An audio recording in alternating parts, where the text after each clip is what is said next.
Hey, how you doing? Brian Cain with the Mental Performance Mastery Podcast here, and super excited to bring on my friend Tom Newman. He's my personal high performance director and sports science coordinator, and he's a guy who, in 20 plus years of mental performance coaching, traveling all over the country to some of the top universities and top professional athletic programs, he's the guy that I look to and that I trust to handle all my strength and conditioning, my recovery, my nutrition, my blood work, my supplementation, my sports science, and really coordinate all that from an optimal performance standpoint. He's the guy that I recommend to the clients that entrust me with their mental performance. And I wanted to bring him to you here today with Mental Performance Mastery so you can learn a little bit more about what a personal high performance director does to make sure you're giving yourself the best chance for success. Hey, how you doing? Brian Cain, host of the Mental Performance Mastery Podcast here, and super excited to welcome my friend and a guy who I consider a mentor, a guy I consider the best in the world at what he does as a personal high performance director and coordinator of personal sports science, Tom Newman. Tom, thanks for joining us here on Mental Performance Mastery. Oh, Gainer, thank you so much for having me on. Yeah, man. I know you're super busy, so I appreciate you making the time. And where we first met was in the Yale athletic department. I was there doing mental performance coaching in the department. You were there as the director of sports science and strength and conditioning, and we had worked closely together for years, mostly with the football and lacrosse programs. And Coach Andy Shea, you guys took that lacrosse program to win a national championship in 2018, finished second in the country in 2019, and Coach Tony Reno has taken that football program to be the most dominant program in the Ivy League. And I can't say how impressed I was with, watching you blend the sports science, the strength and conditioning, the recovery work, and all things that athletes need to be optimal performers, and how you took it from guesswork in the clouds and really put it into the dirt with a scientific approach. And it's something that I wanted to bring to my mental performance mastery community and to the clients that I work with, and really for myself, as we all try to optimize our performance. So, Newman is somebody who is obsessed with sports science, is how I would describe it, obsessed with sports science and strength and conditioning and recovery and movement and nutrition and blood work and supplementation, how it all ties together for optimal performance. How did you get to this point in your career? What's kind of the quick background of your story?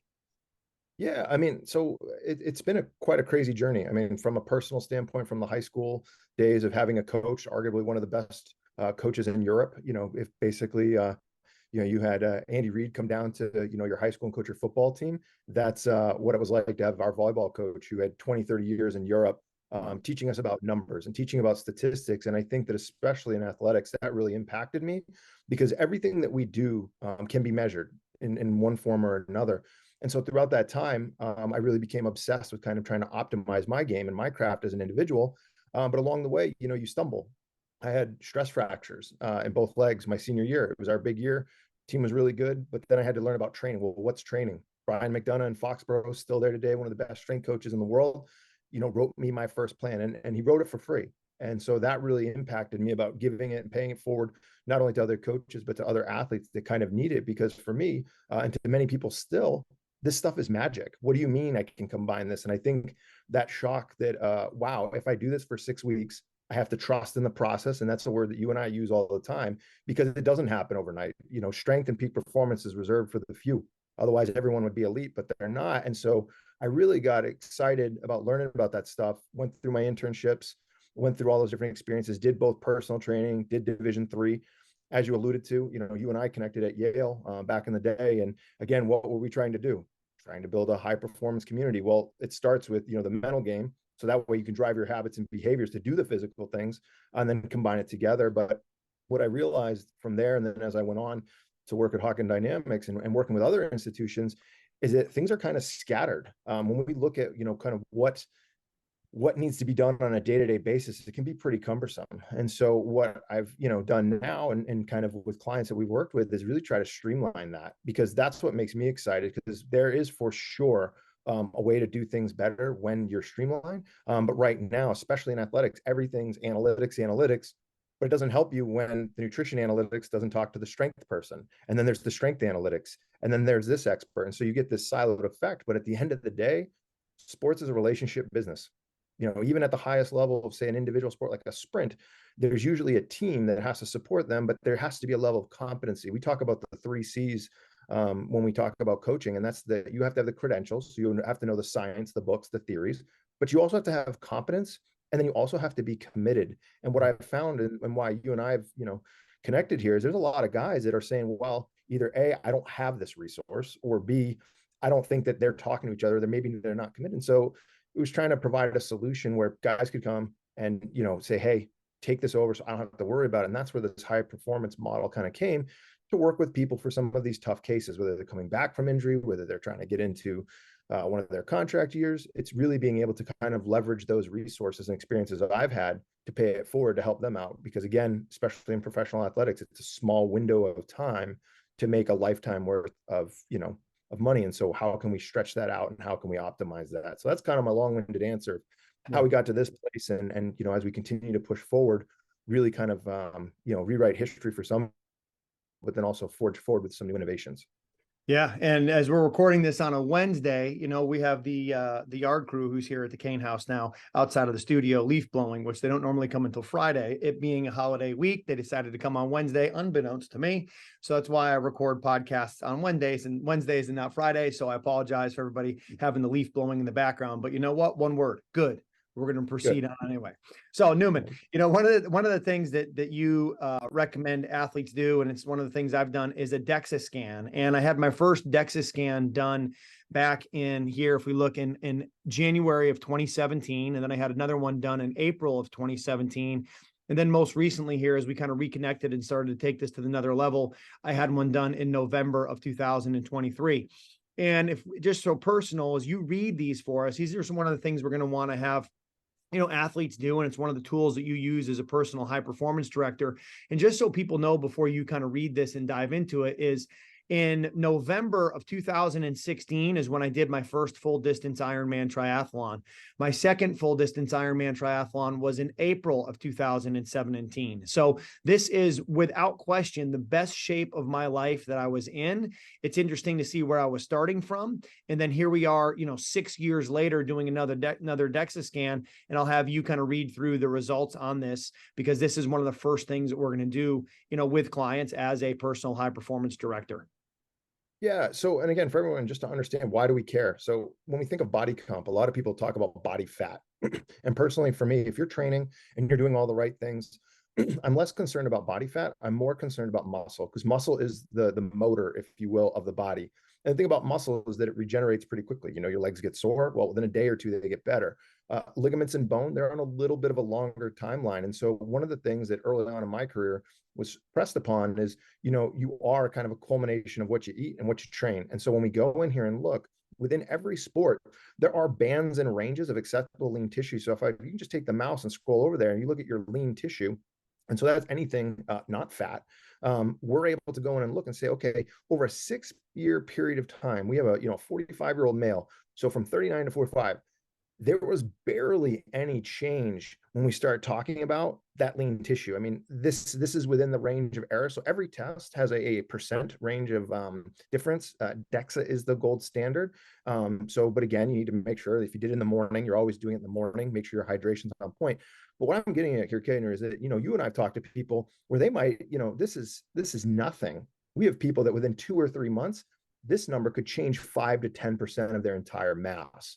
So I think this is really kind of a credit to your process. You work really hard at this. Yes, you were training as a triathlete, but also you were able to blend both what you wanted to do for fun. So again, I'm sure you've had, desserts, I'm sure you've had sweets, but you've done it in a way in which it didn't compromise your muscle tissue. Now, when you're 18 to 21, one of our big goals at Yale was to put on as much muscle as we could for your class. And when I say that, I don't need a baseball player putting on weight, like say an offensive lineman, but if you're at 155 pounds, a mesomorphic 5'10", so you look like a triangle, mesomorphic, 5'10", 5'11" baseball player, and you're at 145 or 150, that's an opportunity to be able to gain 5 or 10 pounds, makes a huge difference in your velocity. And when I think of baseball, it's 2 things. It's power and speed, but then also your resiliency to trauma. And what we know is that if you are under muscled, or you are doing it, again, with less tissue, your resiliency kind of has an issue. Because again, it has to absorb every swing, every pitch, everything. And then the other thing is, if your diet's not right, again, muscle needs calories. It needs to be fueled. You have to earn it. And you also have to earn to keep it. Fat we would just start to see that doesn't need any, that'll just continue to hold on to you. You didn't really have a huge change. When you think about throughout the course of the years, you barely moved. I mean, within a pound or 2 pounds within a year, that's nothing. But yet we'll have guys that'll gain 7, 8, 9, 10 pounds in a season. So the reason why I like this, these are kind of good check-ins of, okay, you say you're doing your diet, you say you're doing your training. If you're an older athlete, say north of 25, 26, what are we doing to maintain? If we're a younger athlete, if we're a bubble player, is there an opportunity? If I'm at 20% body fat with 150 pounds of muscle, just simply doing a recomp, so keeping my weight the same, but just making what I've made of a little bit better, you will gain speed. And when we use force plates or other technologies, those are proxies for this, just to make sure that the muscle that we have is actually doing what it's supposed to.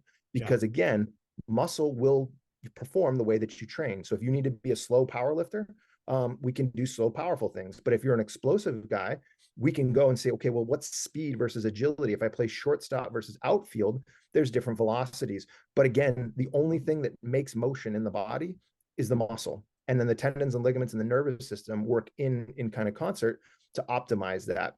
But I was really impressed with your muscle. I know one of the things that you've talked about now is we actually want to, even at your age, we want to try to encourage as much muscle growth as we can. And so knowing this, we now have a target, we now have a goal. And I know you also did the 3D body scan, which is great because, obviously we've done this. People say, well, why don't you do it every month or whatever? In general, you're looking at this from a 3 to 4 times a year type thing. But the nice thing about the scan is, without having to go physically take measurements with a measuring tape, we're able to go and look and see, okay, if Kainer's going and doing this, and we start to see his waist go down, and we start to see his shoulders get wider, and we start to see that his legs are getting thicker, then we know that we're gaining muscle and our recomp is going the right way. So it's really great that we're able to do this kind of stuff and not only see what muscle you're gaining, but where we're putting it. So think of it as clay. In your situation with your back, we're not going to go in and do deadlifts and big back squats. We're going to have to take a much more targeted approach. And the great thing about the DEXA is we're able to zoom in down to the limb. So again, if you're coming off an ACL and you go and you look at left leg, right leg discrepancies just in muscle mass, this can be hugely informative. And Dr. Bell up at the University of Wisconsin did a whole study just looking at cross-sectional area of people coming off injury. So say you have a foot, say you have a knee. Well, it's good to know, because if this is out of whack before we even start, we're putting ourselves behind the 8 ball before we even get out on the field. Does that make sense? And I think too about fat in general gets a bad rap. You need fat. Fat is good. But if you're in a situation where you need velocity, fat is drag. It's a fuel source, but it comes at a cost. And so again, finding that right balance. And I'm not saying everybody needs to be single digit body fat, but what we don't want to do is start a season at 10%. And then we finish the season at 20. We don't want to see someone go in at 180 pounds and then by the end of the season they're 160. So when we talk about this is our kind of efficacy test 3 times a year to really look in the mirror and say, is my program working? And if it's not, let's get on it. And if it is, let's write down so that way we can continue to improve our process and refine our process to maintain it. So again, I commend you kind of on your work that you worked hard on of staying active, staying busy. And again, it's not like, your life, nothing's been going on. You've had a family, you've done all these different things, all these excuses that could have compiled for you to, see this number swing up into the high 30s. And I think it's on one of these reports, they talk about the average, body fat for a male your age. You are in kind of that elite percentage, but again, what your standard is going to be internally decided by you. And I think that again, when we talk about the professional athlete, this is an easy test. And again, whether you do it once, whether you do it twice, I've just been shocked at the number of guys that haven't done this at all. I mean, we've worked with some individuals or some clubs do this, but I think this is just part of your annual physical at a minimum to make sure. I think it's 4 times. I think it's 4 times a year, right? And I think if you're talking about a baseball player, it's like, okay, I do one at the end of the season. Let's call it October 1st or whenever I finish the playoffs. I do one right before spring training. I do one at the All-Star break. I do one at the end of the season. That's only 3. Right. So like if you took the year and just chopped it up and said, okay, every 90 days or whatever the rhythm of the baseball player is, let's say end of October, maybe get one January 1st to make sure that my training program I've just done for October, November, and December is working. And then I got January and February, and then I got spring training, All-Star break. So it's almost like you're looking at end of the season, maybe right around Christmas, and then start of spring training, All-Star break. Those are your 4 times to get it, to make sure that your body fat, your comp, is consistent with where you want it to be, but also that your training program is actually working. Because if I looked at it and said, hey, my body weight is going down, if I use just body weight as a measurement, that's a problem, because my body fat goes down, my muscle mass goes down. I'm actually becoming probably more susceptible to injury, but also decreased performance because of power and velocity.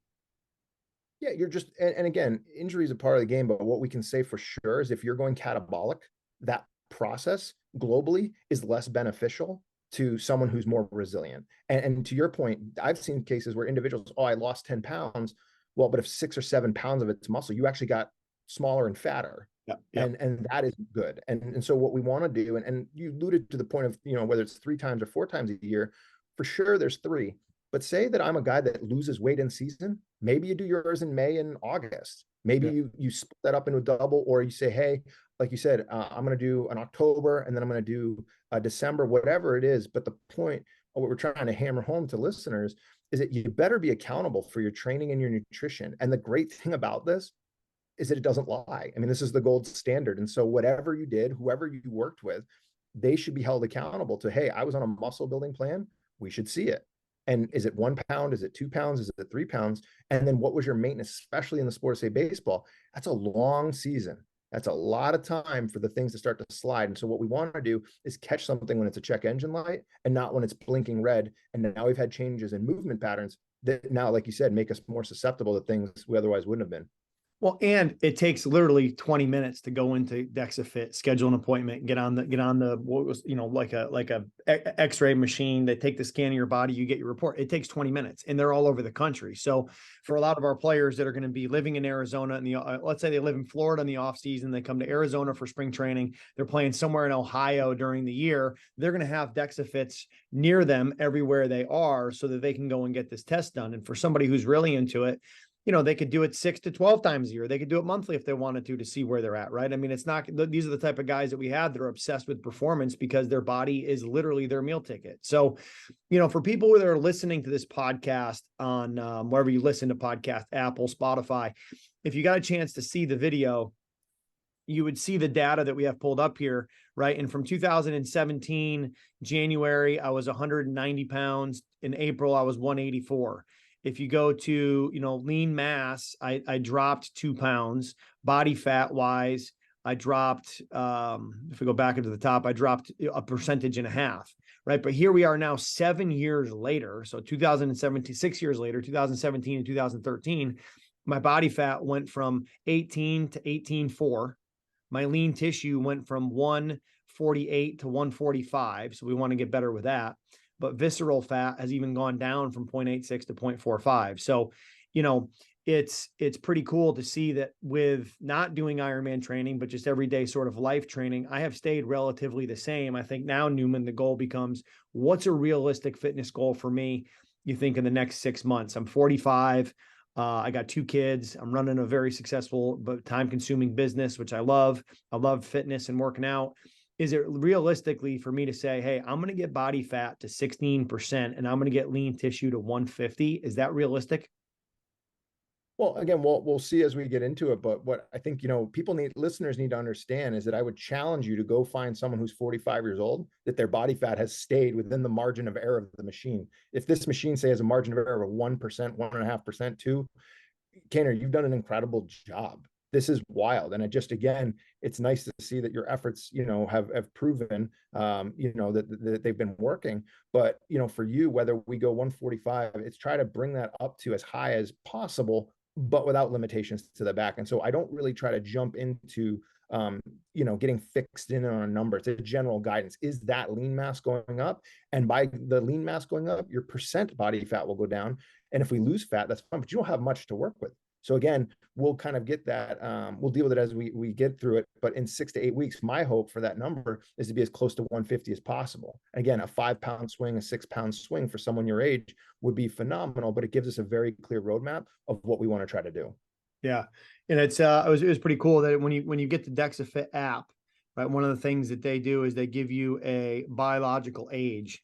And the biological age for me was 35 when I took the test at 45. So obviously that's a comparison against, other people my age bracket, which I'm not going to do. I'm comparing myself to myself, but that was pretty good because I got to keep up with my wife, who's, a lot younger than I am. So I got to make sure I'm staying up with the fitness piece. If we can, let's transition here from DexaFit into another thing you had me do, which is a Gatorade sweat test. And again, if you're watching the video on this, you can see I'd never even heard of a sweat test before until you mentioned it, but I put this patch on my forearm and then I go out for a run. And that day when I ran, it was 83 degrees. I ran a 3-mile run and you get all this data, right? When you scan the patch, and my sweat rate was 45 to 49 ounces an hour. It was a sodium concentrate of 21 to 35 milligrams an ounce. And when I sent this to you, you said my recommended fluid intake was about 8 ounces every 8 minutes, or 16 ounces every 15 minutes, about 60 ounces an hour, which as you sent that to me, I said, good God, that's way more than I ever drink when I run. But talk to us about the sweat tests, Newman, and what the benefit of doing these is. Yeah, and so I'll a little backstory on this. So again, without having access, being able to go to say, the Gatorade Institute or on a formal sweat, what do we want to do? And we know, especially for you, you live in a warm climate. Can we get a sense? And again, when we talk about testing, I want everyone to understand we have tests that range from validated, so validated by science, and then we have things that aren't validated, but you can't ignore there's something to it, and maybe in 10 years science will figure out why. This product here, I was first introduced by John Jost, who works over at the Gatorade Institute, and he had mentioned that they were coming out with these patches and they'd gone through some testing and then making it commercially available. And so is this as good as a, in the lab test? No, but what I like about it is that if you pull back to that screen, do you notice how it gives you kind of a range? So when it gives you that kind of, okay, how many ounces per hour, it lets us know, because again, are you an indoor climate? I think you took this when you went outdoors. Outdoors, yeah. So now we know in your environment, and again, you're in a warmer environment, of course you're going to sweat more, but it helps us get some sort of ballpark to then start. So again, we're not going to plant our flag and say that you have to stay at exactly this many ounces or else. But like you said, it was much higher than what you've been doing. Well, now we're going to let performance dictate kind of what our hydration is. So you're going to now implement that plan. You're going to go out and repeat the same hike you did, and you're going to give us feedback. So I wasn't lightheaded. And when I finished it, I felt better, because it's two-part. It's, hey, I hiked it faster, or I hiked it the same and it was much easier. And especially for some of our guys that if they're changing time zones and climates, if your strategy for playing in Miami is the same as playing, say, in an indoor facility, say up in Toronto, you're missing an opportunity. Mm-hmm. So when I talk to guys, I want to know, what is your on the road strategy? And then are you a super heavy sweater? Are you a moderate sweater, but it's a lot of sodium? So products that I've really enjoyed, and again, I don't get any money from these guys, but looking at Right Stuff, if you're super salty, and I think that's what I sent you, Catalyte by Thorne, say nothing comes back, you didn't go one way or another. Catalyte from Thorne, Momentous also makes some great products. But what I want guys to understand is that this is our cooling systems. We think about hardware, software, and plumbing. We know we are made of water, but everybody uses it differently depending on their task, depending on their, kind of role on the team. You have to have a game plan for it. And Cain, it's been shocking to me to find out that when I ask guys, what's your process for, days above 90 degrees?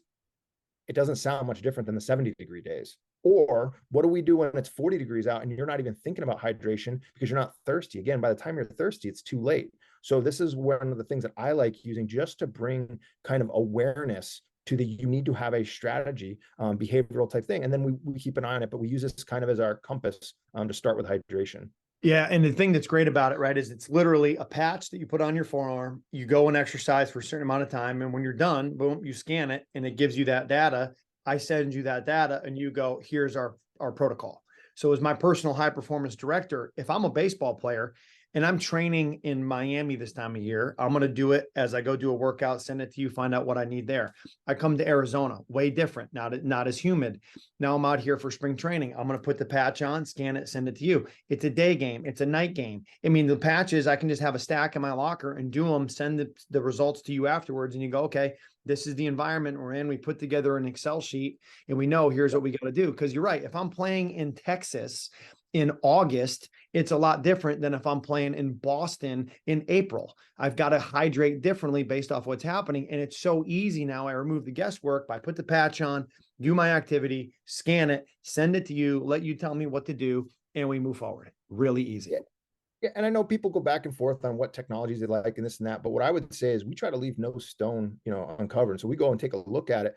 But I can tell you for sure, every athlete has an optimal hydration strategy. But when I ask guys and they don't even have a clue where to start, I really like this because it's an easy way. Like you said, it takes no time at all. But then guys are saying, oh yeah, I know that in the cold weather, I got to do this. Or you know what? I can't drink that much because I'm going to pee like crazy during the game. We don't know how long a game's going to be. So how are you going to handle that? And I think that first and foremost, if you don't have a plan of attack or a strategy in any aspect of your performance game, you're missing out. And I've never met anybody who goes, man, hydration is not that important. It's no big deal. Every single person has a optimal strategy and plan for their environment. But if you don't even have a plan of attack for that, I just think you're missing out. And so that's why I like those patches, because it brings awareness to the behavioral changes that need to happen if you're trying to be elite at what you do.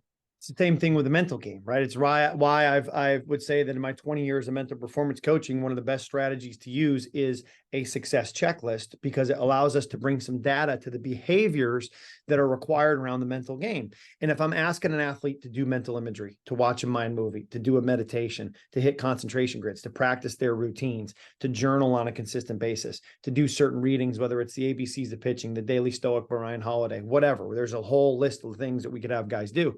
If they can put them on their phone and they can track them on a daily basis, well, now as a mental performance coach, that's no different than a strength coach tracking weights. That's no different than a nutrition coach being able to take blood and having a guy keep a food log. Like, I can go back and look at a client like Corbin Burns, pitcher of the Milwaukee Brewers, who won a Cy Young in 2021. And I can go back over the last 4 years and go, here's how many times he did mental imagery. Here's how many times he was watching a mind movie. Here's how many times he was doing a shadow bullpen, practicing his routine with no ball. And we can see, is there a correlation between when he might fall off on some of that work, which everyone does because we're human, we get busy and things happen. Is there a drop off in the training and does the performance follow? Right. Or do we need to modify some of the training as life happens and children are born and things like that, to be able to maybe do less, but still be in the same confident state that comes from preparation? Because look, as an athlete, confidence comes from preparation. And if you don't have a personal high performance director, if you're not doing a DEXA, if you're not doing the sweat test, if you don't have a recovery roadmap and certain protocols, you're guessing. If you don't work with a mental performance coach, you're guessing. If you don't have a hitting coach, and guess what? At some point, it's going to get hard. And when it does, you're going to go guessing on what to do to turn it around, instead of, no, I'm going to go to the guy who knows me best, who can help me stay on the path. Because as the athlete, you don't have to do this stuff yourself. Stop trying to do it yourself. Surround yourself with a team of experts that have your best interest in mind, so you can go do what you do best, which is just compete. 100%. 100%. Newman. And I think when the guys, they don't change their own oil. They don't do their own tack. You have experts come in to help you, because again, you and I can't go out there and play, 162 games, but what we can do is own the mental side and then the process. And I think, as I'm, meeting with guys and talking with them, get the simple basic stuff like your hydration, your nutrition, your sleep. What is your training? Can you show me 6 months of your training logs? And if you're one time with an organization and then you're doing with a private, okay, is that streamlined and is the efficacy the same across the board? Because at the end of the day, if you're not performing, because this is a results-based business, you're out of a job. So I don't know how you can sit there and say, yeah, like, I'm really dialed in, I'm as good as I can be. Well, are you as good as you think that you could be, or actually compared to the standard of the stuff that we're mentioning? Here's this thing. Here's the thing. I've never met an athlete ever in my life that didn't think they were dialed in. They all think they're dialed in. I've never met an athlete who's like, yeah, man, I do the mental game. And it happens every time they come over here to the house. They do the mental game. Okay, well, show me what you're doing. And they talk, well, I kind of do imagery. How often? How long? When are you doing it in your routine? Is it guided by somebody else with an audio? Is it self-directed? Are you doing it before or after you watch a mind movie? Are you doing it sitting down or up active, going through your motion to add in routine work? And they come in, they're like, I'm not doing any of that. I'm just closing my eyes and seeing myself hit home runs, right? And it's like they think they're doing it until they actually get with somebody who can show them, no, this is what it looks like. This is what it looks like to be elite, because people don't know what they don't know.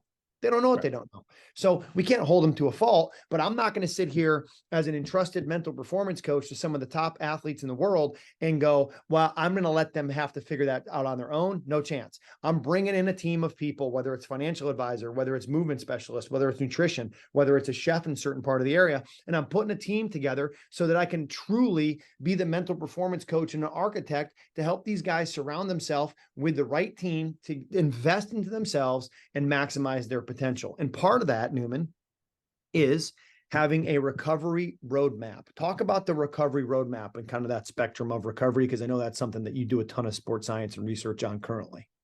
Yeah. So when people think about recovery, if we went back 10, 20 years ago, it was take a day off. And then, probably about, maybe I'll say maybe 10 years, it became, you should definitely have a post-workout something. So like a protein shake. And that was that. But where we're headed now, and again, as you alluded to, some of the research that's out there, what are you doing with cryo? So cryostimulation. What are you doing with float therapy? What are you doing with your, say, massage, soft tissue? What are you doing with near infrared? What are you doing with, just your sleep game? Well, I get 8 hours. Well, we know that's nothing. And again, you start seeing all these holes and thinking about recovery from passive of, hey, I'm sleeping, right? You're not doing much. You're out. To I'm sitting down and being mindful, and everywhere in between. Yeah, no, I need to get in my cryotherapy. I need to get in my massage. I need to do this. But then how do you stack it? And so on a double header day, when you're on the road and you haven't been home for 7 days, what is your game plan? Because you have a very small window, you have a few at bats, you have a few, swings to be able to make a living. Well, the compound effect, that's one of the books that you had everybody read. It starts to add up. And I think that when we take recovery, that approach, yep, there you go. It's the things that you're doing in January and February that are going to impact you come May and June. But a lot of guys don't even know how to look at it. They think, oh, well, cold plunge. Like again, with a lot of the social media stuff, everyone's into cold plunge. Okay, cool. What about contrast? And what I think is people understand is that it is going to be unique to you, unique to the tasks that you do. And then also as you get older. And so you go from being on a minor league team to a major league team, there's different demands, there's different time zones, there's different resources. What temperature is your hotel room? Do you travel with your own mattress topper? Do you not? Can you even get that? Like all of these things need to be checked off to go, yep, I have optimized this situation as best I can. And you've talked about this a ton about staying in process. Process is I need to do my field task. I need to at bat do the following task of hit the ball. The more things we can eliminate from the mind, from that cognitive load, the better we can perform and have confidence each and every day. And just being confident in your process, I do think has an impact in the performance, whether you want to call it placebo or not. Just I've seen it too many times across too many different athletes that just, okay, I've done the best I can. Now I'm going to, enjoy the game that I love. That's what I hope that everybody that we work with gets to be able to figure out that they know that they've, exhausted every opportunity to get their body and mind in the best shape possible. Yeah. It's funny you mentioned cold tanks. I know, cold tanks are very trendy right now. With social media and Wim Hof and the breathing technique and getting in the cold ice, and everyone's doing it. What do you recommend, Newman, if you could, just a cold tank protocol? Is it personally the thing that I do is I go 10 seconds under, 2 minutes in, neck deep, 10 seconds under, and I'm out. And I feel like personally that wakes me up, gets me going for the day. And I almost don't even have to take caffeine because I feel like that just brings me back into a state of alive and being ready to go. I do it at 39 degrees, but I don't have any necessarily sports science driven research to say that's the right protocol. So what do you recommend for guys who are hitting cold tanks? Yeah. So, I mean, again, let's take what you just said and unpack it. You did the cold tank, whatever your protocol is, but you started noticing that you don't need caffeine. For you, that's a great thing. Yeah. If your body feels good, that's awesome. And so when I sit there, and if you like 30 seconds in, and again, the temperatures, again, you think of most of the cold tubs, usually they're, somewhere in the 50s. And then it became, now it's in the 40s. And so in the last 10 years, I think it's gotten almost 15, 20 degrees colder. What I don't want to see is that you go in and sit in there for 15 minutes. Now you got yourself sick, or you've gotten, hypothermia because you have it outdoors and you're trying to be tough. And I think that's where cold, starting with, again, if it's 3 minutes, you build it up to 6 minutes. Is it that you do the kind of, as you mentioned, some guys like to do contrast baths. So a lot of the athletic training rooms, you have a warm tub and a cold tub.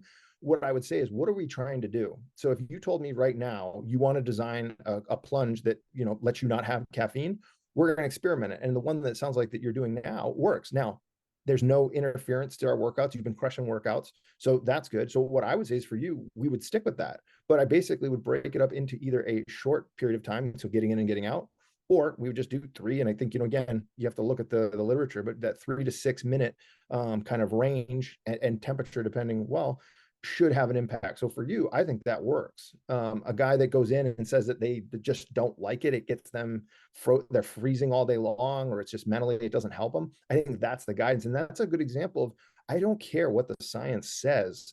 If it doesn't feel good, or it's not moving the thing that we're trying to do in the right direction, I'm not going to force somebody to, oh, you have to do it this way, because that's what, this white paper said that you had to do. I mean, it's so individualized. What we know for inflammation, for what it does to the brain, there are some positive benefits. But for you, the goal for us is try to not use caffeine and have a great start to your day. And if it ain't broke, don't fix it. That's kind of my motto as well. Yeah.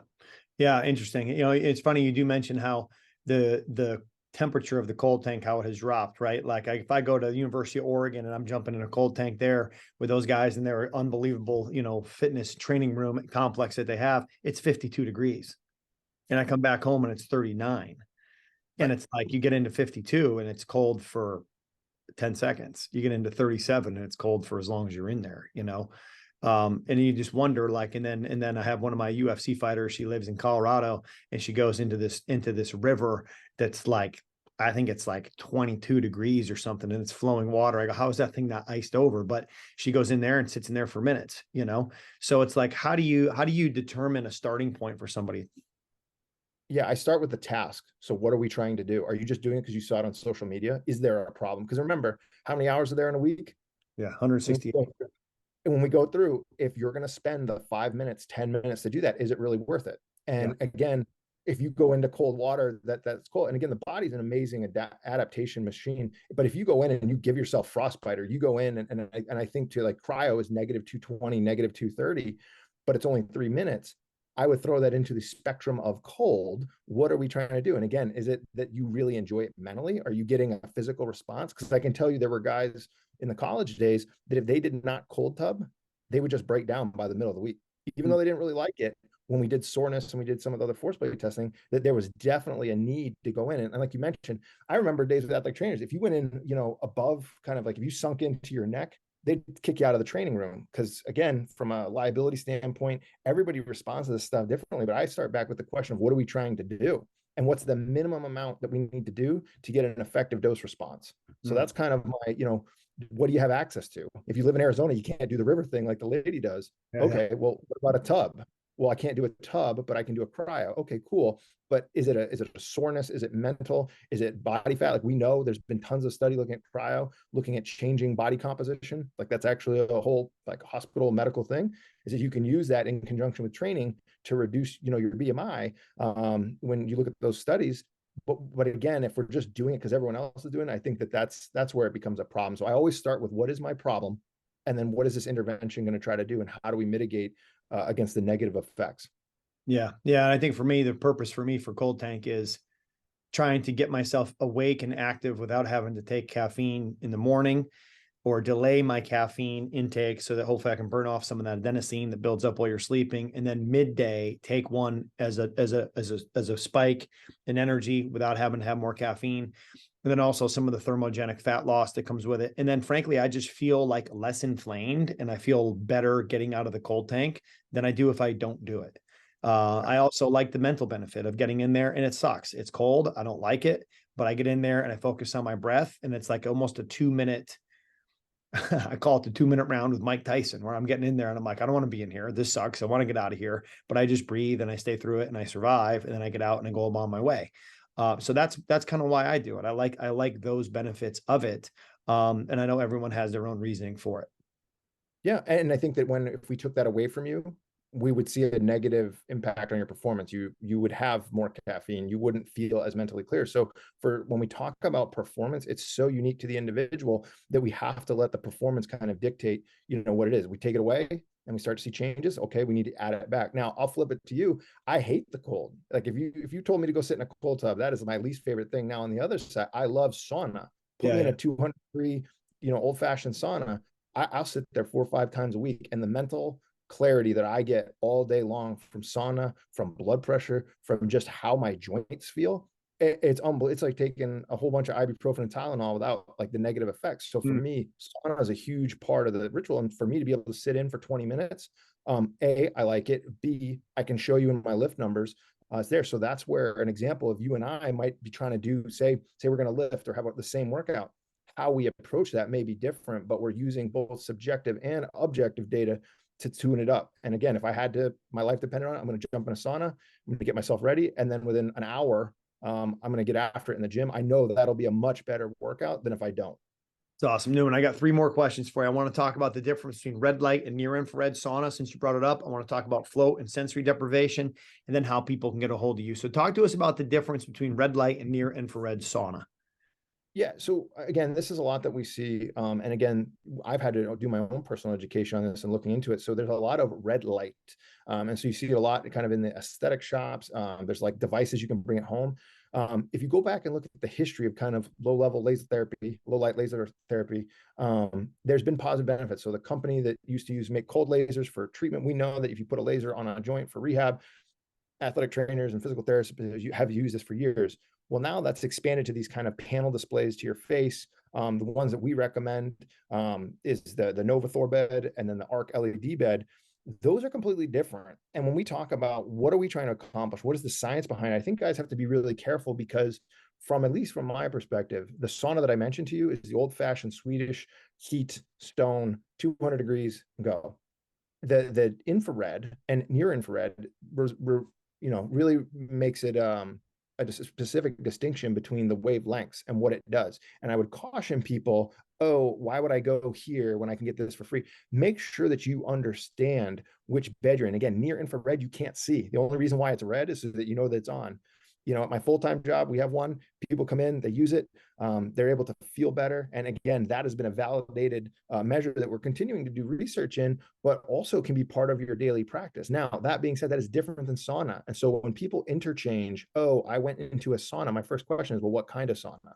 And then what's the expectation? Because what I would expect from getting yourself acclimated to 20 minutes in a 200-degree sauna and what it does for growth hormone and heat shock protein is going to be different than, hey, I'm going to go sit in the PBM machine for 20 minutes. So I think people really need to make sure that they do the research. Both those companies, you can go to their website, look at the different locations that they have throughout the country, and make sure that that's part of your practice if what you're trying to do is PBM, specifically as it relates to how the mitochondria helps repair the tissues. So I just think that that's my biggest cautionary tale, because some of the people that I've spoken to aren't really sure. But that's the great thing about what we do is I can run that down. And again, if you tell me that you like your little portable red light sauna that you're going to put in your room, and you're doing great on the field, then we're going to roll with it. And we'll figure out in the off season why, but do not go in and do that thinking that it's just the same, because it's not.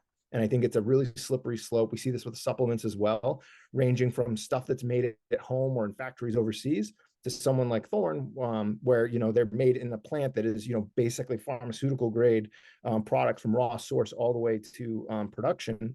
You really have to be careful. And I think I just would hate to see guys waste time doing stuff that they thought, oh, well, this is just as good. No, it's not. Make sure you understand, especially in any of the kind of PBM technologies, that you know what you're getting into, or at least have a game plan of what your expectation is. Last thing here, Newman, talk about the benefits of float tank and sensory deprivation. Something I had done years ago, got away from it, and then as my back went out and I reached back out to you, within the last month or so and said, hey man, I'm struggling. I need some help. You're my guy. What do you got for me? What would you recommend? And the first thing you said is go float 3 times a week. And I went 6 times a week. And for 2 weeks now, I feel back to 100%. And it's been not just the physical benefit, but I think the cognitive benefit has been almost more impressive to me than the physical benefit. So talk about the float tank sensory deprivation that you recommend for recovery. Yeah. So, and again, backstory on this modality, out of Ohio State, Lydia Caldwell did a ton of research. It was her PhD focus, really looking at with athletes, what's going on in the float. Float's been around forever, and it's kind of been one of those fringe therapeutics where we go in and you lay in a 94-degree water with 1,000 pounds of salt, so you're weightless. You start to dissociate from where your skin and your brain knows where the body starts and stops, and there's a kind of this cognitive reset. And so what she found in her research is pretty powerful. And I share with guys, some of her studies. I mean, we're talking about massive drops in cortisol, massive changes in what's going on with the brain. We still don't really know the full benefits other than the fact that when we put people in multiple times a week, there's a pretty dramatic, both cognitive and physical response. And people go, well, I could never do it. I wouldn't want to be left alone with my thoughts. Well, then you need to address your mental game. Because if you can't shut it down, so if we think about fight or flight, parasympathetic, sympathetic system, most top performers can hit the gas pedal harder than anybody else. Most top performers struggle to take the foot off the gas pedal. So they go to drugs, they go to gambling, they go to other behaviors to try to slow down. And that's just not good. It's not good for longevity, and it's not good for peak performance. And then in my current role, working with Mark Stevenson, so he's the director of the Center for Sports Performance and Research. He's really pioneered a lot of the stuff as it relates to the practical everyday application. And so at our facility, we do have some incredible tools. One of them being the float that we say give it 3 or 4 times. And as you mentioned, you did a couple times. The results are undeniable. If I hooked up some cognitive instruments, if I hooked up force plates to you, if I had you do some feedback surveys on your soreness, there's no doubt in my mind you would see a massive change. Now, what do we do with it? So now you feel good. What was the first thing I said to you? I said, take a nice, low impact cardio and tell me what you did. You went and ripped out a 40-minute hike up a hill with a pack. So I do say that if you're getting your recovery game right, you need to have a coach to check you, because again, you don't know, you haven't felt this good in so long, you want to grip it and rip it. And so we always want to have that modulation and talk about stacking days. So we stack days in the mental game, we stack days in the physical game. But what happens, Kainer, is that guys get 6 months in, and when they'll say, I do a shake at this time, I get in the float here, I float after games, I float before, blah, blah, blah, blah, blah. It doesn't look any different than like a play sheet in football of like on 1st and 10, here's a situational awareness. That's really what the high performance game should look like. After a game, I lift. I can tell you I had baseball players that had to lift every day, but no more than 15 to 20 minutes because it was too much. And then other guys are like, I don't have the time. I want to do 2 big workouts. Well, again, what position do you play? Are you a catcher? Are you an outfielder? Are you playing at shortstop? And then also, what did you do during those times? And when you can't give answers to that, again, all it is you're leaving an opportunity to make more money. You're leaving an opportunity for someone else to take your money. And so my hope is we go forward both on the recovery side, then also on the training side, is we can position people to be the best version of them and realize it's going to evolve. As your training density gets better, you're more resilient. As your mental game, think about people when you work with them day 1 versus 6 months later. They're a completely different person, but they can't even articulate to people how bad it was. They can't even see it, because a lot of people, when they start their journey, it's kind of like the FedEx truck. Once you know that there's an arrow in that logo, you can't not see it. Well, once you know a good mental game, you're like, oh, you don't do mindfulness? You don't have a one down at the end of the night? You don't, oh. You don't have a 168. You don't have a success checklist. You're not doing visualization. You don't have a mind movie. You don't have a pre-pitch routine or release you get into. You don't even know what red and yellow lights are. And that's where guys come to me. Right. And it's just funny, though, because then they become the best advocates, because so many people, unfortunately, get to a situation where they're in a bad spot. Something's failed, they're underperforming. And so if you're listening to this, give it a shot. I mean, again, we talk about give us 2-3 months. You tell me if you don't notice a difference. And again, whether it's sleep, whether it's training, whether it's just organizing your life. I mean, stuff is strewn all over the place between private and clubs and what I was doing. And nobody can give me a straight answer. And so I hope that people can understand that at least what we're trying to do here is get you as organized as you can, build your roadmap for you and only you to get the best version of yourself going. And that's what's exciting too, because you and I both know nobody ever gets in the mental game and goes, that was a waste of time. Correct. Nobody ever gets in the recovery game and go, that's a waste of time. Getting organized was a waste of time, because again, the time is either spent or invested in that future. And so we try to at least eliminate any of those question marks that may be. And then the results speak for themselves. They've built a building that you and I, for all the work that we did, will live forever in New Haven. As you mentioned, it's the most dominant era of football ever in 150 years, probably just by luck, right? And then all the other people you've worked with, probably just by luck. But there's a constant theme here of being squared away and then having a resource that guys can trust. And you and I have worked with enough people where I don't care whether you're a multimillionaire, you're brand new starting out, you're a college kid, treat everybody the same. and then, you know, the results will speak for yourself, and then just pay it forward because you put good energy out there. It comes around. It comes back for sure. You know, and I mean, we didn't even talk about sleep science. We didn't talk about catapult and being able to, if I'm an independent athlete, I'm going to wear a catapult. That data goes to Tom Newman. He's then able to give me feedback based off of how much I actually moved that day. I mean, there's so much that goes into it. We're not even scratching the surface here. But Newman, for people, the next step, I think, if you're an athlete listening to this, or you're a CEO listening to this, and you just want to optimize your performance and you're looking for a personal high performance director, obviously they can contact me through Instagram at Brian Cain Peak. They can get me by going to my website and filling out a contact form. Instagram, or is there a place that people can contact you if they had questions or they wanted to do a deeper dive into anything? Yeah, I think the best thing is just shoot me an email. And again, too, for me, you know, this is not meant to be something where I'm going to be working with hundreds and hundreds of people. I really want to work with a core group of individuals that really want to get after it. And so there's that kind of high level one-on-one touch. The best thing is just to email. So the email is sandbata@gmail.com. So that would be Sandbata, sandbata@gmail.com. And then, you know, as we go forward here, I'm excited to launch a new website that people can then use a contact form. But if you're, you know, one of the people that are progressive and you're listening to this ahead of time, you can jump on it, get in the queue. And again, whether you go through Cain or through myself, really looking forward to reach out. And if it's a good fit, let's do something about it. And if not, you know, both of us can point you in a direction to really kind of get you to be the best version of you can be in whatever form that is. Awesome. Tom Newman, man, I know you're super busy holiday season, and I appreciate you making time to join us here on the Mental Performance Mastery podcast, and looking forward to, you know, continuing to partner with you to best serve our clients to help them maximize the best investment they can make, which is into themselves. Tom Newman, thanks for being here, brother. I hope you enjoyed the opportunity to get to meet Tom Newman, somebody that I highly, highly recommend to the athletes that invest with me to maximize their mental performance. If you're looking to have your own personal high performance director, either as an athlete or as a CEO, or looking for someone to consult with your top college athletic program to maximize performance, I can't highly endorse or highly recommend anyone more than Tom Newman. If I can be of any service, please let me know. Hit me up through Instagram at Brian Cain Peak, or head right over to briancain.com. Just fill out a contact form and we'll get right back to you just as soon as possible. Thanks for being here. Dominate the day.